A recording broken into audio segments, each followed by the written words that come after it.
ఆది బ్లౌజ్ ఉంటే చాలండి. పర్ఫెక్ట్‌గా కుదిరిన ఆది బ్లౌజ్ ఒకటి తీసుకోండి. అదొకటి ఉంటే చాలు. మీరు బ్లౌజ్ కటింగ్ నేర్చేసుకోవచ్చు. ఫస్ట్ నేనైతే 1 మీటర్ లైనింగ్ తీసుకున్నాను. మీరు కొత్తగా నేర్చుకుంటే మాత్రం 1 మీటర్ తీసేసుకోండి. తర్వాత మీకు ఎక్స్‌పీరియన్స్ వచ్చే కొద్దీ మీకు ఎలాగ అడ్జస్ట్‌మెంట్ చేయాలో తెలుస్తుంది. సో, లైనింగ్ తడిపి ఆరబెట్టుకున్నాను. కాటన్ లైనింగ్ తీసుకున్నాను. ఐరన్ చేసిన తర్వాత 4 ఫోల్డింగ్ చేశానండి. ముందు నా మెథడ్‌లో మీరు బ్లౌజులు నేర్చుకోవాలనుకుంటే మాత్రం హ్యాండ్స్ ఫస్ట్ కట్ చేసుకోండి. 4 ఫోల్డింగ్ చేసి కింద ఖర్చుల కోసం హాఫ్ ఇంచ్ వదిలేసాను. మనకి బార్డర్ ఉన్నా లేదంటే పైపింగ్ వేసుకోవాలన్నా హాఫ్ ఇంచ్ అయితే సరిపోతుంది. అదే పెద్దవాళ్ళ బ్లౌజ్ అయితే హెమ్మింగ్ పట్టీ కోసం అయితే ఒక 1 ఇంచ్ వదిలేసుకోండి.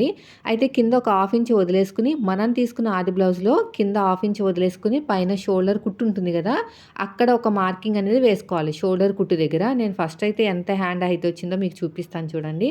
ఇలా చూసుకోవచ్చు. ఇలాగైనా చూసుకోవచ్చు. లేదంటే మీరు నార్మల్‌గాన మార్కింగ్ అనేది వేసుకోవచ్చు. 10 ఇంచులు వచ్చిందండి. కింద ఖర్చులు వదిలేసి పైన షోల్డర్ దగ్గర ఒక మార్కింగ్ కుట్టు దగ్గర, అదేవిధంగా పైకి ఇంకొక హాఫ్ ఇంచు. ఎందుకంటే మన షోల్డర్స్‌ని జాయిన్ చేయాలి కదా బాడీకి. అది ఒక ఖర్చు అనమాట. ఇప్పుడు బ్లౌజ్‌ని ఉల్టా తిప్పేసుకొని బ్యాక్ పార్ట్ నుంచి పైన షోల్డర్ కుట్టు దగ్గరించి సైడ్ జాయింట్‌లో ఫస్ట్ కుట్టు ఉంటుంది కదా! ఫస్ట్ వేసిన కుట్టుకి చెక్ చేసుకోండి. నాకు 7:30 వచ్చింది. ఏడో నెంబర్ తోటి ఆర్మ్ లూజ్ వస్తే మనం 3 ఇంచులు తీసుకోవాలి. అయితే ఇది ఎల్బో హ్యాండ్స్ కదా! ఏమైనా పట్టేసే ఛాన్సెస్ ఉంటాయి కాబట్టి 3:15 ఇంచులు తీసుకున్నాను. ఇక్కడ కూడా అంతే 3:15. స్ట్రెయిట్‌గా ఆర్మ్ లూజ్ చూసుకుంటే ఒక 1 ఇంచ్ మైనస్ చేసుకొని తీసుకోవాలన్నమాట. 6:30 ఇంచులు తీసుకోవాలి. అంటే కరువు తిప్పుతాం కదా హ్యాండ్ సెట్ అయిపోతది ఆ 1 ఇంచు. హ్యాండ్ లూజ్ కూడా కింద మార్కింగ్ వేసుకొని ఆ లైన్‌ని ఈ లైన్ కలిపేసేయండి. ఎగస్ట్రా ఖర్చు కోసం ఇంకొక 2 ఇంచులయితే తీసుకోండి. ఇప్పుడు స్ట్రెయిట్‌గా చూసుకోండి. ఆర్మ్ లూజ్ ఎంతొచ్చిందో 6:30 కదా! దీంట్లో సగానికి ఫోల్డ్ చేయండి. ఫోల్డ్ చేసుకొని ఒక మార్కింగ్ అయితే వేయండి. ఇలా స్ట్రెయిట్‌గా లైన్ వేయండి. ఈ కార్నర్ దగ్గర ఏడో నెంబర్‌తో వచ్చింది కాబట్టి 1:30, షోల్డర్ దగ్గర ఏ సైజు వాళ్ళకైనా 1 ఇంచే తీసుకోండి. మళ్ళీ కర్వ్ స్కేల్ తోటి నీట్‌గా ఇలాగా కర్వ్ అనేది తిప్పేసుకోండి. ఇలా వీడియోలో చూస్తున్నారు కదా! అలా కర్వ్ అనేది నీట్‌గా ఇలా తిప్పేసుకోవాలి. పైన 1 ఇంచ్ నుంచి కింద మనం 1:30 ఇంచులకు మార్కింగ్ వేసాం కదా! ఇలాగా. మళ్ళీ ఇలా ఉల్టా తిప్పేసుకొని మళ్ళీ స్కేల్ తోటి ఇలా కర్వ్ అనేది తిప్పేసేయండి. ఈ కర్వ్ తిరిగిన చోట ఒక హాఫ్ ఇంచు లోతు, ఆర్మ్ లూజ్ తగ్గించి మన వైపుకి 1 ఇంచు. మళ్ళీ కర్వ్ స్కేల్ తోటి నీట్‌గా ఇలాగా కర్వ్ అనేది తిప్పేసుకోండి. మళ్ళీ ఇలాగ మార్కింగ్ అనేది వేసేసుకోండి. అంతేనండి. చాలా సింపుల్‌గా అయిపోయింది చూసారా హ్యాండ్ కటింగు. ఇప్పుడు ఎలాగైతే మార్కింగ్ వేసుకున్నామో సేమ్ అదే విధంగా కటింగ్ చేసుకుంటూ వెళ్ళిపోవాలి. ఈ సైడ్ ఇక చిన్న టక్ అయితే ఇచ్చేసేయండి. ఈ సైడ్‌కి ఎగస్ట్రా ఉన్న క్లాత్‌ని కూడా కట్ చేసేయండి. 2 లేయర్స్‌ని సెపరేట్‌గా తీసేసుకొని లోత్ అనేది కట్ చేసేయండి. ఇలా 2 లేయర్స్‌ని సెపరేట్‌గా తీసేసుకొని లోత్ అనేది నీట్‌గా ఇలా కట్ చేసేయండి. సరిపోతది. అంతే. ఇంకిప్పుడు హ్యాండ్ కటింగ్‌తో పని లేదు ఇంకా. పక్కన పెట్టేద్దాం. ఇది లోతని తెలియడానికి ఒక మార్కింగ్ అయితే వేసుకోండి. నెక్స్ట్ వచ్చేసి బ్యాక్ పార్ట్ కటింగ్ అండి. ఫోల్డింగ్ అనేది మన వైపుకు ఉండాలి. ఫోల్డింగ్ అనేది మన వైపుకు ఉండాలి. కోరాస్ అనేవి ఆపోజిట్‌లో ఉండాలి. ఎల్ స్కేల్ తీసేసుకోండి. స్ట్రెయిట్‌గా ఇలా లైన్ వేసేసుకోండి. కింద ఖర్చులు కావాలి కదా! పట్టి అతకడానికి ఒక హాఫ్ ఇంచ్ అయితే తీసుకోండి. హాఫ్ ఇంచ్ తీసుకున్న తర్వాత కొంచెం ఏమైనా ఎక్కువ తక్కువ ఉంటే కట్ చేసేయండి. ఇలా నీట్‌గా ఇలా కట్ చేసుకుంటే సరిపోతది. ఇప్పుడు మనం తీసుకున్న ఆది బ్లౌజ్ ఉంటుంది కదా! చెస్ట్ లూజ్ కావాలండి. కొంతమందికి ఆర్మ్ లూజ్‌కి 1 ఇంచ్ కప్పితే చెస్ట్ వచ్చేస్తది. కానీ అందరికి అలా సెట్ అవుతదంటే కొంతమందికి బాడీ ఎక్కువ, కొంతమందికి బాడీ తక్కువ ఉంటది కదా! అలాంటి వాళ్ళకి సెట్ అవ్వదనమాట. అందుకని మీరేం చేస్తారంటే బాడీ మీదకెళ్ళిన తర్వాత బ్లౌజ్ ఎలా ఉంటుందో అంటే ఉక్స్ పెట్టేసుకుంటాం కదా మనం అలా పెట్టేసుకోండి. ఉక్స్ పెట్టేసుకొని సైడ్ ఫోల్డింగ్ ఉంటుంది కదా! సైడ్ జాయింట్ కుట్టు కాదు. ఇలా పెట్టుకున్న తర్వాత సైడ్ ఎక్కడైతే ఫోల్డింగ్ పడుతుందో ఆ ఫోల్డింగ్ దగ్గర నుంచి ఈ ఉక్స్ పట్టీ వరకు చూస్తే మనకి ఎంతైతే వచ్చిందో అదే చెస్ట్ లూజ్ అనమాట. నాకొచ్చేసి 8 మీద 7 గీతలొచ్చింది. ఇదే నాకు నేను తీసుకున్న ఆది బ్లౌజ్‌కి చెస్ట్ లూజు. 8 మీద 7 గీతలు.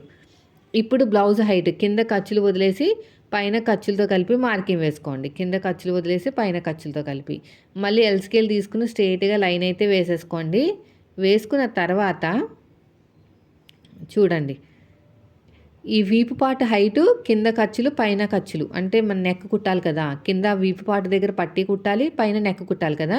కింద ఖర్చులు వదిలేసి పైకి మార్కింగ్ వేసుకుంటే ఖర్చులతో కలిపి మీకు నెక్ డీప్ అనేది ఆటోమేటిక్‌గా తెలిసిపోతదనమాట. ఇప్పుడు ఇక్కడ కూడా చెస్ట్ అనేది 8 మీద 7 గీతలకైతే మార్కింగ్ వేసేసుకోండి. ఎగస్ట్రా ఖర్చు కోసం 2 ఇంచులు తీసుకోండి.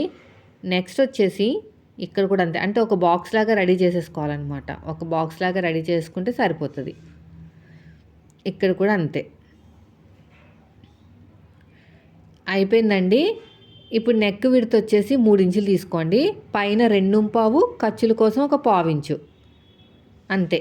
ఇంకేం లేదు. పైన 2.25 ఖర్చుల కోసం ఒక పావించు, కింద 3 ఇంచులు. చిన్న సైజు షోల్డరు మనం పక్కన పావించు మార్కింగ్ వేసాం కదా, అక్కడ నుంచి పట్టుకుని ఒక మార్కింగ్ వేయండి. మళ్ళీ పక్కకి ఒక హాఫ్ ఇంచ్ ఎగస్ట్రా, ఎందుకంటే మన హ్యాండ్స్ని జాయిన్ చేయాలి కదా. సో నాకు 5 మీద 7 గీతలు వచ్చిందండి. ఫుల్ షోల్డర్ అంటే వీళ్ళు గూడలు ఎక్కువ అనమాట, బాడీ అనేది ఎక్కువ ఉంటుంది. చంక డౌన్ వచ్చేసి నేనైతే ప్రస్తుతానికైతే 5.5 ఇంచులు తీసుకున్నాను. చూద్దాం. 5.7, 5 మీద 7 గీతలు అనేది ఫుల్ షోల్డరు, 5.5 అనేది చంక డౌను. ఇప్పుడు కర్వ్ స్కేల్ తోటి ఇలా నీట్గా కర్వ్ అనేది తిప్పేసుకోండి. షోల్డర్ దగ్గర ఎంత అయితే ఖర్చు కావాలో అంత ఖర్చు వదిలేయండి. ఈ కర్వ్ ఇక్కడ కూడా అంతే. నెక్ దగ్గర నెక్ వచ్చేసి రౌండ్ నెక్కే, ఇంకేం లేదు. ఇలా నెక్ అనేది రౌండ్గా తీసేసుకోండి. ఇప్పుడు షోల్డర్ దగ్గర ఎంతైతే ఖర్చు కావాలో అంత ఖర్చు వదిలేసుకుని ఈ లైన్ పక్క నుంచి కొలుచుకోవాలి. మనకి ఎంత రావాలి? 7.5 రావాలండి. 7.5 అనేది నాకు మ్యాచ్ అయిపోయింది, ఇంకేం అవసరం లేదు. ఇప్పుడు నడుము లూజు డాట్తో కలిపి నాకు 8 మీద 7 గీతలు వచ్చింది. డాట్తో కలిపి యాక్చువల్గా 7 మీద 7 గీతలు డాట్ కోసం 1 ఇంచ్ కలిపాం కదా, దీంట్లో సగానికి ఫోల్డ్ చేసుకుని ఒక మార్కింగ్ వేసుకుని అటు ఒక హాఫ్ ఇంచ్ ఇటు ఒక హాఫ్ ఇంచ్, హైట్ వచ్చేసి 4 ఇంచులు తీసేసుకోండి. ఇక్కడ ఎలాగైతే మార్కింగ్ వేసామో సేమ్ అదే విధంగా కటింగ్ చేసేసుకోండి. ఇలా నీట్గా కటింగ్ అయితే చేసేసుకోండి. ఇలాగా ఇక్కడ కూడా అంతేనండి. ఈ కరువు తిరిగిన చోట కూడా చక్కగా మార్కింగ్ అనేది వేసేసుకోండి. ఇలా మొత్తం కూడా. వీడియో నచ్చితే మాత్రం లైక్ చేయండి. చిన్న చిన్న టక్స్ అయితే ఇచ్చేసేయండి. ఇదే మార్కింగ్ అడుగు భాగంలో కూడా చేసేసుకోండి, సరిపోతుంది. ఇప్పుడు ఫ్రంట్ పార్ట్. ఈ ఫ్రంట్ పార్ట్ కోసం ఫోల్డింగ్ అనేది ఆపోజిట్లో వేసుకోవాలి. కోరాస్ అనేవి మన వైపుకు ఉండాలన్నమాట.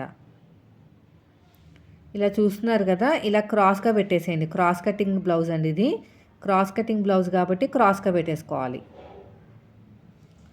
క్రాస్గా పెట్టేసుకుని యాజ్ టీజ్గా మార్కింగ్ అనేది వేసేసుకోండి. ఇలా యాజ్ టీజ్గా మార్కింగ్ అనేది వేసేసుకోవాలన్నమాట. బ్యాక్ పార్ట్ ఆధారంగా ఇలా చక్కగా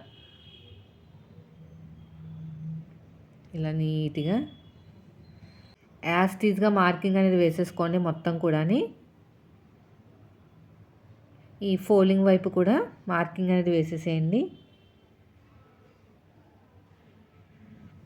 తీసేసేయండి, ఇంకా పని లేదు మనకి. నెక్స్ట్ వచ్చేసి front part height, front part neck ఆ రెండు చూసుకోండి. ఫ్రంట్ పార్ట్ లోతు కూడా తీసేసుకోండి. ఈ ఫ్రంట్ పార్ట్ లోతు అనేది ఇక్కడ ఒక హాఫ్ ఇంచ్ లోతు అనేది తీసేసుకోవాలి ఫ్రంట్ పార్ట్కి. తర్వాత హైట్ ఎలా చూసుకోవాలంటే పైన షోల్డర్ కుట్టు దగ్గరించి కింద షేప్ బెల్ట్ ఖర్చులతో కలిపి తీసుకోవాలన్నమాట. పైన షోల్డర్ కుట్టు దగ్గర నుంచి, పైన షోల్డర్ ఉంటుంది కదా, ఆ కుట్టు దగ్గర నుంచి కింద ఖర్చులతో కలిపి ఎంత వచ్చిందో ఒకసారి అయితే చెక్ చేసుకోండి. నాకు వచ్చేసి 13 ఇంచులు వచ్చింది. దీన్ని కూడా పైన షోల్డర్ దగ్గర కావాల్సిన ఖర్చు వదిలేసుకుని 13 ఇంచులకి అయితే మార్కింగ్ వేసుకోవాలి. ఎల్ స్కేల్ తీసుకుని స్ట్రేట్గా లైన్ వేసేసేయండి.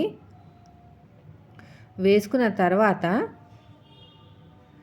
ఫ్రంట్ నెక్ కావాలి. ఈ ఫ్రంట్ నెక్ కోసం పైన షోల్డర్ దగ్గర కావాల్సిన ఖర్చు వదిలేయమన్నాను కదా, ఇలా వదిలేసుకుని నెక్ ఆ లైన్ ఉంది కదండి, పైన షోల్డర్ దగ్గర ఖర్చు వదిలేసుకుని ఆ లైన్ వేసాం కదా, ఆ లైన్ పక్క నుంచి ఇలాగా మార్కింగ్ వేసుకుంటూ అదే చూసుకుంటూ చెక్ చేసుకుంటూ నెక్ ఎక్కడికైతే డౌన్ అవుతుందో దానికన్నా ఒక 2 గీతలు పైకే పెట్టుకోండి, సరిపోతుంది. ఇలాగ షేప్ అనేది ఇచ్చేసేయండి. ఇచ్చిన తర్వాత ఆ నెక్ డీప్ దగ్గర నుంచి పట్టుకుని కింద నుంచి రెండో హుక్స్కి మార్కింగ్ వేసుకోండి. మన వైపు నుంచి మీడియం సైజు కాబట్టి 2.5, డాట్కి మధ్యన గ్యాప్ ఆది బ్లౌజ్లో ఎలా ఉందో అలా మార్కింగ్ అనేది వేసేసుకోవాలి. నెక్స్ట్ డాట్ హైట్ కూడా ఖర్చులతో కలిపి మార్కింగ్ వేసేసుకోండి. ఇలాగా ఇదే నెక్ దగ్గర ఒక హాఫ్ ఇంచ్ వదిలేసుకుని ఈ రెండింటి మధ్యలో ఒక డాట్ వేసుకుంటే సరిపోతుంది. అంతేనండి. ఈ బ్యాక్ పార్ట్కి ఫ్రంట్ పార్ట్కి ఉన్న మధ్య డిఫరెన్స్ 2.5 ఇంచులు అయితే ఉండాలి. ఇలాగా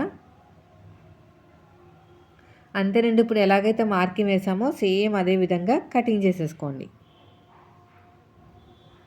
ఇలా నీట్గా కటింగ్ చేసుకుంటూ వెళ్ళిపోవాలి. వీడియో నచ్చితే మాత్రం ఖచ్చితంగా లైక్ చేయండి. మీరు మన ఛానల్ ఫస్ట్ టైం చూస్తే మాత్రం సబ్స్క్రైబ్ చేయండి.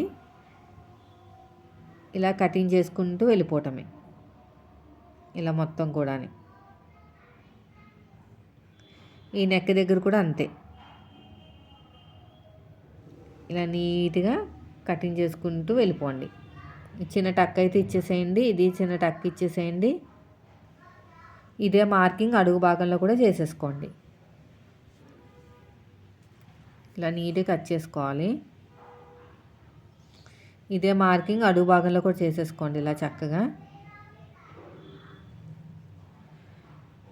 ఇప్పుడు నెక్స్ట్ వచ్చేసి షేప్ బెల్ట్ అండి. షేప్ బెల్ట్ కోసం బ్యాక్ పార్ట్ మీద ఫ్రంట్ పార్ట్ పెట్టేసుకోండి. ఇలాగా పెట్టుకున్న తర్వాత ఒక పావించి టేపుని పైకి వదిలేయండి.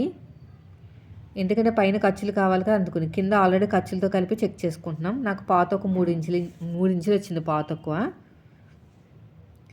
ఇప్పుడు ఇక్కడ చూడండి, ఈ కూర ఉంది కదా, ఈ కూర ఉన్న క్లాత్ నీట్గా ఇలా కట్ చేసేయండి. తీసి పక్కన పెట్టేద్దాం.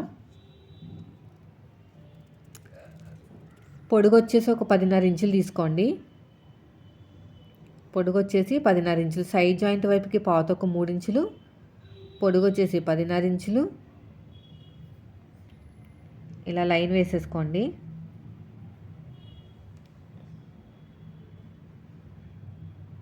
ఇక్కడ పొడుగు వచ్చేసి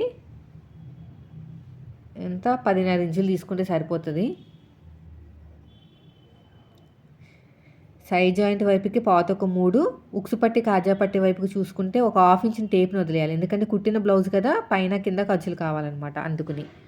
నాకైతే 3.5 వచ్చింది. షేప్ దగ్గర 2.5. షేప్ దగ్గర కూడా అలాగే చెక్ చేసుకోవాలి. ఇలాగా మార్కింగ్ వేసేసేయండి, అంత ఇంకేమీ లేదు.